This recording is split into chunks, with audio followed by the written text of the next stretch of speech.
Innal hamdalillah nahmaduhu wa nasta'inuhu wa nastaghfiruh wa na'udzu billahi min syururi anfusina wa min sayyiati a'malina may yahdihillahu fala mudilla lahu wa may yudlil fala hadiya lahu wa ashhadu an la ilaha illallah wahdahu rabbi la syarika lahu wa ashhadu anna Muhammadan abduhu wa rasuluh sallallahu alaihi wa ala alihi wa ashabihi ajma'in, amma ba'd. Ma'asyara talabatil ilm yang dimuliakan Allah Azza wa Jalla, kembali kita dalam pelajaran Al-Arba'in An-Nawawiyah ala sahibiha Abu Zakaria Yahya bin Sharaf An-Nawawi rahimahullah. Dan kita masih berhenti dalam hadis yang ke-29. Ketika sahabat yang mulia Mu'adz ibnu Jabal radhiyallahu an bertanya kepada Nabi sallallahu alaihi wasallam, "Ala ukhbiruka bimilaki dzalika kullih?" Ala ukhbiruka bimilaki dzalika kullih.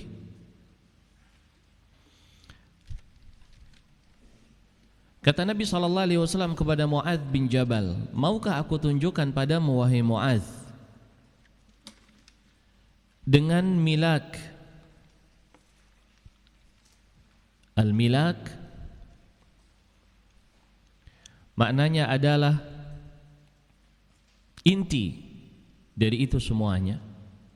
Yang dimaksud dari itu semuanya, dari semua yang disebutkan oleh Nabi sallallahu alaihi wasallam sebelumnya, maukah aku tunjukkan dengan inti dari itu semuanya?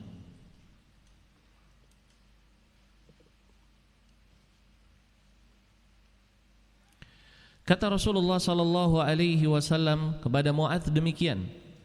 Kemudian Mu'adz ibnu Jabal mengatakan, "Qultu bala ya Rasulullah." Bala ya Rasulullah. Bala ya Rasulullah. Baik ya Rasulullah, kata Mu'adz ibnu Jabal. Kemudian Rasulullah sallallahu alaihi wasallam akhadha bilisani. Beliau mengambil lisan beliau, lidah beliau. Kalau dikatakan lisan dalam lughatul Arab, maknanya adalah lidah. Kemudian beliau mengatakan, "Kuffa 'alaika hadza." Kuffa 'alaika hadza. Kamu tahan olehmu ini wahai Mu'adz. Kamu jaga olehmu ini, lisan.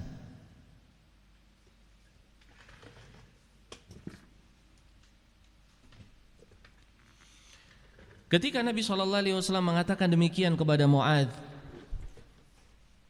beliau kaget. Sembali beliau bertanya, "Qultu ya Nabi Allah, wa inna la mu'akhadhuna bima natakallamu bih." Ya Nabi Allah, apakah kita akan disiksa dengan apa yang kita bicarakan? Kita bicara, lalu Allah akan menyiksa kita. Apakah demikian ya Rasulullah? Kata Nabi alaihi salatu wassalam, "Thaqilatka ummuka ya Mu'adz." Celaka olehmu ibumu wahai Mu'adz. Dan ini adalah ucapan orang Arab ketika mereka ingin mencela atau ingin menegur, tetapi tidak seperti zahirnya.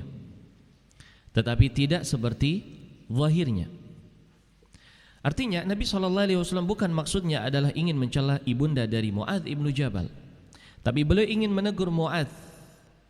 Intinya adalah, kenapa kamu demikian wahai Mu'adz? Gitu. Kenapa kamu demikian wahai Mu'adz? Wa hal yakubbun nasa finnar ala wujuhihim. Dan bukankah manusia itu mereka yakub? Yakub itu maknanya dilemparkan dengan kepala mereka, dengan wajah mereka ke dalam neraka. Aw qala ala manakhirihim, atau beliau mengatakan di atas ubun-ubun mereka. Illa hasaidu alsinatihim, melainkan itu dikarenakan ulah dan sebab dari lisan-lisan mereka. Para talabatul ilm yang dimuliakan Allah Subhanahu wa taala. Ujung dari hadis Muadz ibnu Jabal ini memberikan kepada kita semua poin yang sangat penting.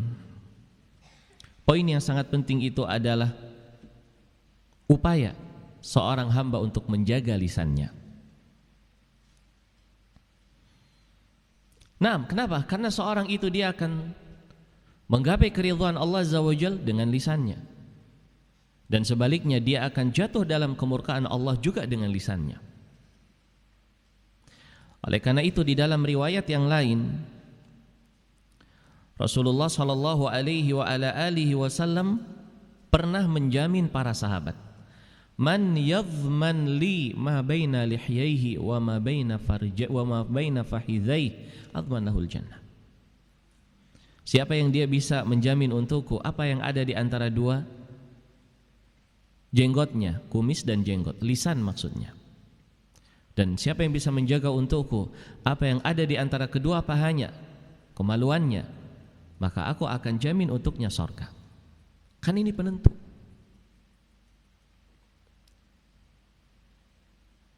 Dan Rasulullah sallallahu alaihi wasallam telah mengingatkan di dalam hadis yang lain. Hadis Abu Hurairah, "Inna rajula la yatakallamu bil kalimati ma yatabayyanu ma fiha." Seorang dia bicara dengan satu ucapan, tidak tampak baginya sesuatu yang bagi dia sepele. Yazillu biha finnar ab'ada ma bainal masyriqi wal maghrib. Namun dengan ucapan itu menjatuhkan dirinya ke dalam neraka yang dalamnya seluas langit, seluas timur dan barat. Dalam riwayat yang lain, yahwi biha sab'ina kharifan finnar. Dia jatuh ke dalam neraka itu sab'ina kharifa, kurang lebih 70 tahun kedalamannya.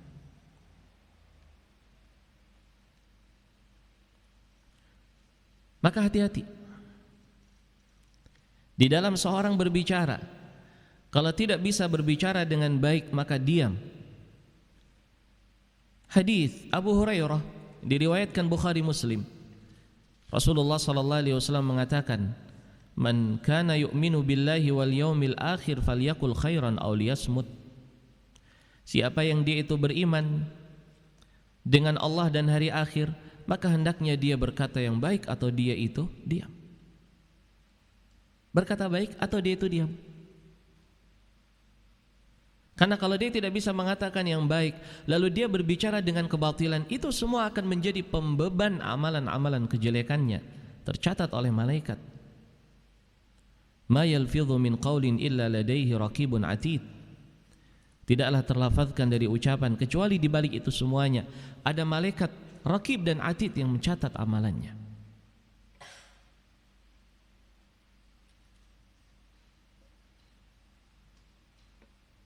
Maka dijaga para talabatul ilm lisan kita untuk tidak berkata kecuali dengan yang baik.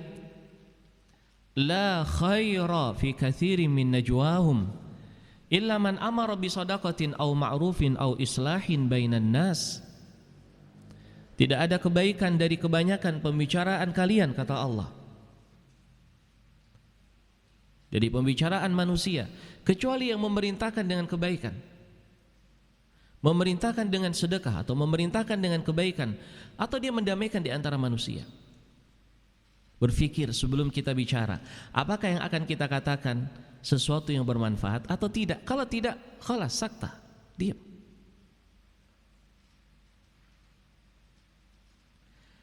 Disebutkan oleh Al-Hafidz Ibnu Rajab rahimahullah di dalam syarahnya Jami' al-Ulum wal-Hikam, beberapa athar dari para sahabat dan ulama salaf kita akan baca untuk ibrah bagi kita semuanya.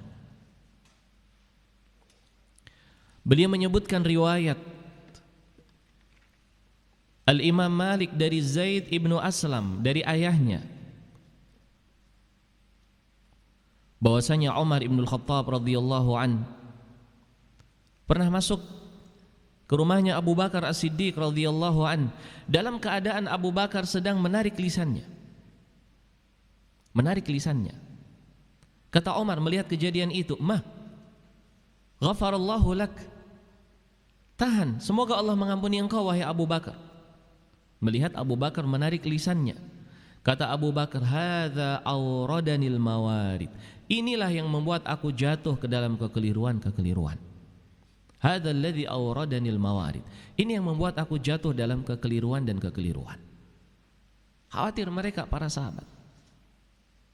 Beda dengan kita yang tidak peduli, yang penting ngomong dulu. Efeknya belakangan kita pikirin. Lah. Kata Imam Ibnu Buraidah, ra'aitu Ibnu Abbasin akhidan bilisani. Aku pernah melihat Ibnu Abbas, beliau mengambil lisannya. Kemudian beliau mengatakan, waihak, celaka wahai engkau wahai lisan. Kul khairan taghnam. Katakan olehmu kebaikan, kau akan mendapatkan kebaikan. Awiskut an su'in taslam. Atau kamu diam dari hal yang tidak baik, engkau akan selamat. Wa illa fa'lam annaka satandam. Kalau tidak, ketahuilah kamu akan menyesal wahai lisan. Katakan yang baik. Atau kalau tidak bisa, diam. Jangan mengatakan yang buruk. Akan selamat, kalau tidak kita akan menyesal. Karena banyak sekali para thalabatul ilm pelanggaran-pelanggaran yang muncul akibat kita tidak bisa menjaga lisan. Dikatakan kemudian kepada Ibnu Abbas, ya Aba Abbas, lima taqul hadza? Kenapa engkau mengatakan demikian? Kata Ibnu Abbas, innahu balaghani annal insana laisa ala syai'in min jasadihi ashaddu hunuqan aw ghaidan yawmal qiyamati minhu ala lisanihi illa ma qala bihi khairan aw amla bihi khaira.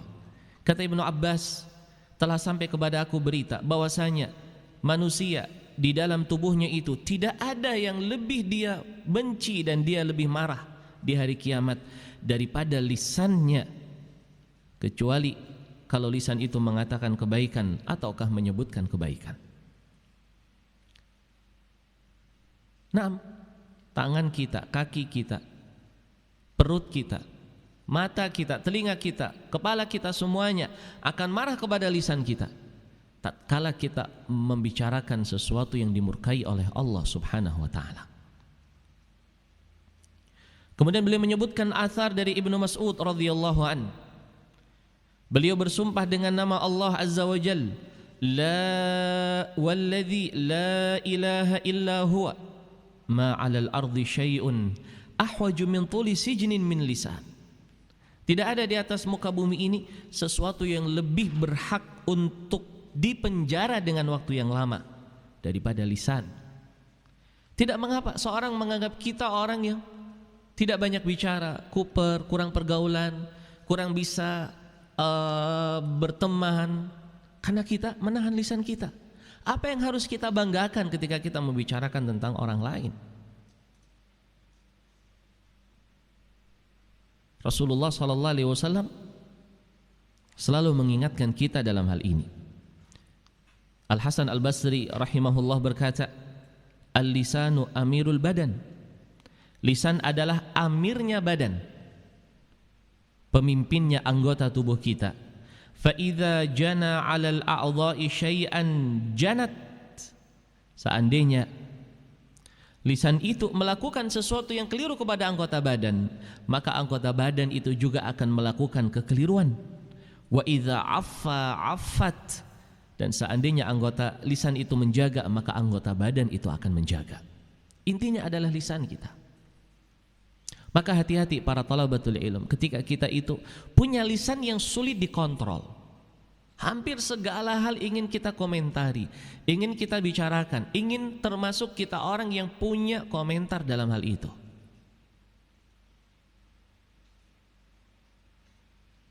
Seorang yang dia menjaga lisannya akan baik perbuatannya. Disebutkan di sini oleh Al-Hafidz Ibnu Rajab rahimahullah dari Yunus Ibnu Ubaid, ma ra'aitu ahadan lisanuhu minhu ala balin illa ra'aitu dzalika salahan fi sa'iri amali. Tidaklah aku melihat seorang yang lisannya dia mampu untuk menjaganya, melainkan aku melihat kebaikan di semua dari amalan-amalannya. Di semua dari amalan-amalannya. Nah, karena dia akan mengatakan sesuatu yang bermanfaat. Kalaupun dia bicara, mengajak kepada kebaikan, amar ma'ruf nahi mungkar, memberikan nasihat, zikrullah, membaca Al-Quran.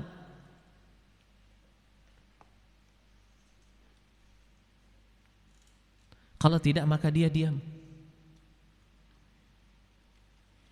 Kata Imam Yahya bin Abi Katsir di sini, ma saluha mantiqu rajulin qattu illa araftu dzalika fi sairi amali. Tidaklah baik ucapan seseorang pun kecuali aku mengetahui itu semua dari seluruh amalannya. Wala fasada mantiqu rajulin qattu illa araftu dzalika fi sairi amali.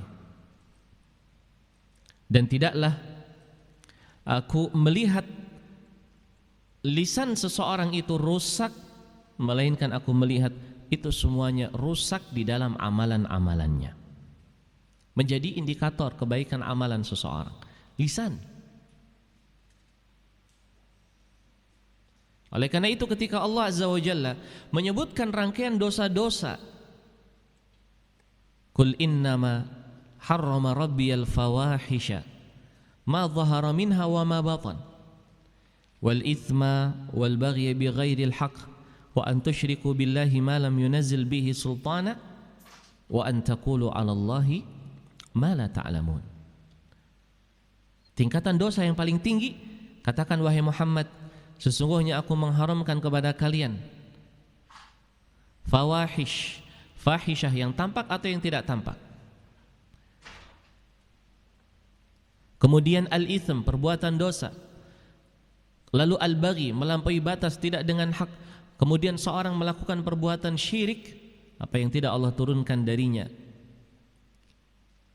Hujjah, dan yang terakhir adalah dan kalian berbicara tentang Allah apa yang kalian tidak ketahui. Nah, ini adalah bagian dari kerusakan lisan dan menjadi dosa yang paling besar yang Allah sebutkan dalam ayat tersebut. Lalu beliau menyebutkan athar dari Al-Mubarak ibnu Fadalah, dari Yunus ibnu Ubaid. Kata Yunus bin Ubaid, la tajidu syai'an minal birri wahidan yattabi'uhu al-birru kulluhu ghairal lisan. Engkau tidak akan mendapatkan kebaikan satu diiringi oleh kebaikan yang lain selain dari amalan lisan. Kalau lisan kita baik, maka akan diiringi dengan kebaikan-kebaikan yang lain. Fa innaka tajidur rajula yasumun nahar. Engkau mendapatkan seorang yang dia puasa di siang hari, wa yuftiru ala haram, ataukah dia menahan dirinya dari perkara yang haram. Wa yaqumul laila, berdiri di malam hari qiyamul lail. Ya. Wa yashhadu bizzuri nahara, sedangkan dia bersaksi dengan kedustaan di siang hari. Walakin la tajiduhu la yatakallamu illa bihaq fayukhalifu dzalika amalahu abada.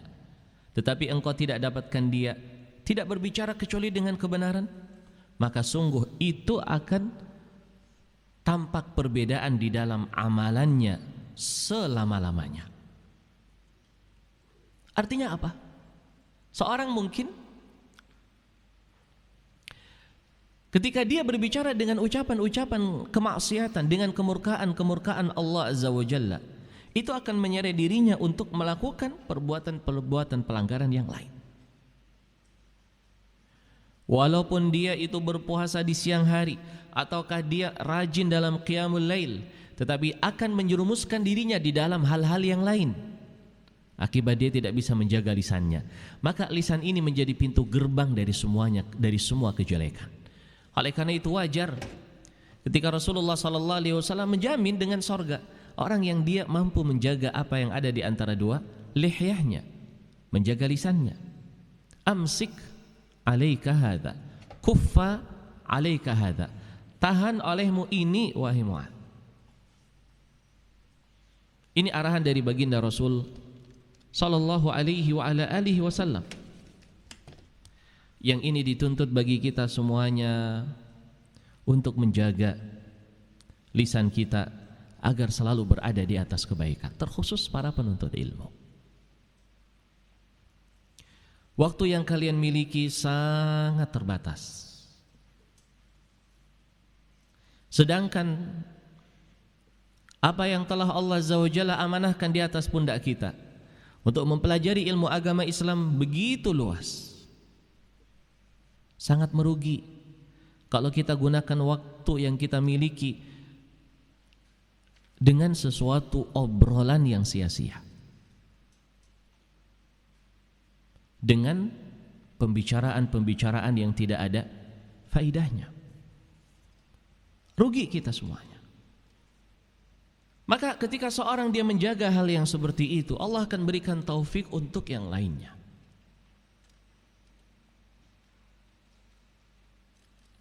Oleh karena itu para talabatul ilm yang dimuliakan Allah, hindari sesuatu yang akan menyeret kita dalam kemurkaan Allah Azza wa Jalla. Ghibah, hindari. Jangan kita itu suka membicarakan saudara kita. Ini adalah pintu seorang terjatuh dalam kemurkaan Allah dan akan menyulut permusuhan, perseteruan, dan itu akan menghambat seorang dalam menuntut ilmu. Ketika Rasulullah sallallahu alaihi wasallam menyebutkan tentang makna ghibah, dzikruka akhaka bima yakrah. Dzikruka akhaka bima yakrah. Engkau menyebutkan tentang saudaramu apa yang dia tidak suka untuk disebut. Bukan aib. Naam, secara asal aibnya seseorang dia tidak mau untuk disebut. Namun seandainya ada sesuatu yang itu bukan aib dan dia tidak ingin untuk disebut, lalu kita menyebutnya, kita telah terjatuh dalam dosa ghibah. Tidak usah kita itu terlalu peduli dengan keadaan orang lain, kecuali dalam konteks kita ingin menasihati dia, namun dijadikan sebagai bahan obrolan di majelis-majelis kita, fulan, allan, fulanah, allanah, min faidah. Apa faidahnya yang didapat? Kecuali kita menumpuk dosa. Ketika Aisyah radhiyallahu anha menceritakan tentang salah satu madunya, disifati dengan pendek, fulanah pendek. Dikatakan demikian oleh Aisyah radhiyallahu anha. Apa kata Nabi sallallahu alaihi wasallam kepada Ummul Mukminin Aisyah? Laqad qulti kalimatan law muzijat bima'il bahri lamazajathu. Engkau telah mengatakan satu ucapan, seandainya itu dicampur dengan air laut, maka air laut itu akan tercampur. Maka ini hal yang pertama, ghibah hindari. Kalau ada teman kita ngajak kita berbicara tentang orang lain, membicarakan tentang kawannya, ingatkan dia, ittaqillah. Tidak boleh, ini haram.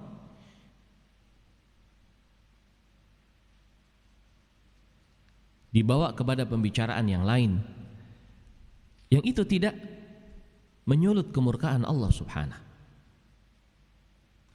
Hal yang kedua yang harus kita hindari para talabatul ilm, an-namimah, namam, qattat, namamah, qattatah. Seorang yang dia itu kerjaannya adalah mengadu domba, bercerita kepada fulanah tentang si A kada wa kada, bercerita tentang si A tentang fulanah kada wa kada, sehingga yang terjadi adalah permusuhan. Dia begini bilang sama kamu, begini-begini. Dia juga bilang sama kamu begini-begini. Rasulullah sallallahu alaihi wasallam mengatakan la yadkhulul jannata namam.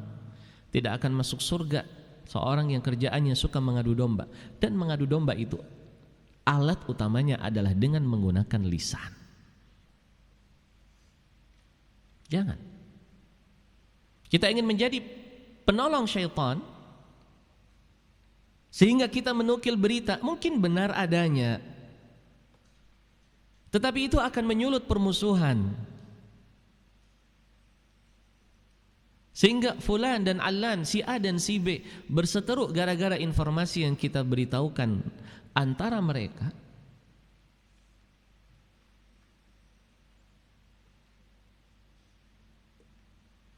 Ketika Rasulullah SAW melewati sebuah kuburan, dua buah kuburan, beliau mengatakan innahuma la yu'adzaban. Ini hadis Bukhari Muslim. Innahuma la yu'adzaban, kedua kuburan orang yang ada di dalamnya itu sedang disiksa oleh Allah.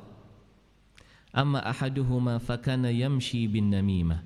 Salah satu dari keduanya, dia itu berjalan selalu di antara manusia membawa mengadu domba, namimah. Amma ahaduhuma fakana yamshi bin namimah.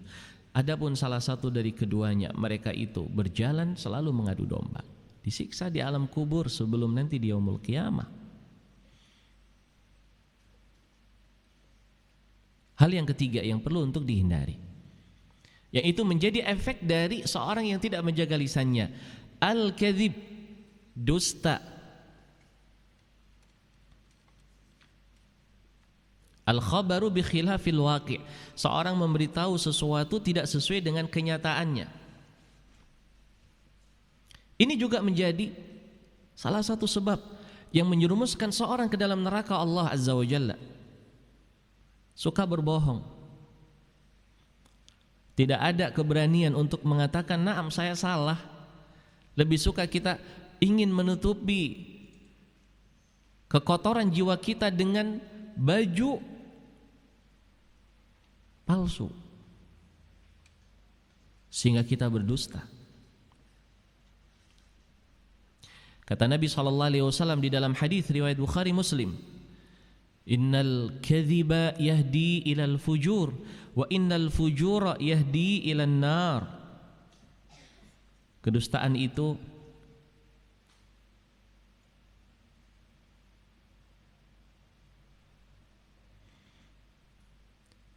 akan menjerumuskan seorang kepada perbuatan dosa, dan perbuatan dosa itu akan menjerumuskan seseorang ke dalam neraka.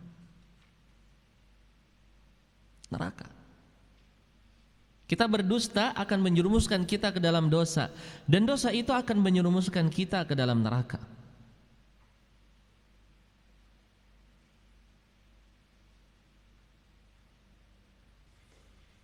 Wa inna rajula la yakdziba hatta yuktaba indallahi kadzdzaba. Dan seorang yang dia selalu berdusta, dan dia berdusta sampai dicatat oleh Allah Azza wa Jalla dengan predikat seorang pendusta.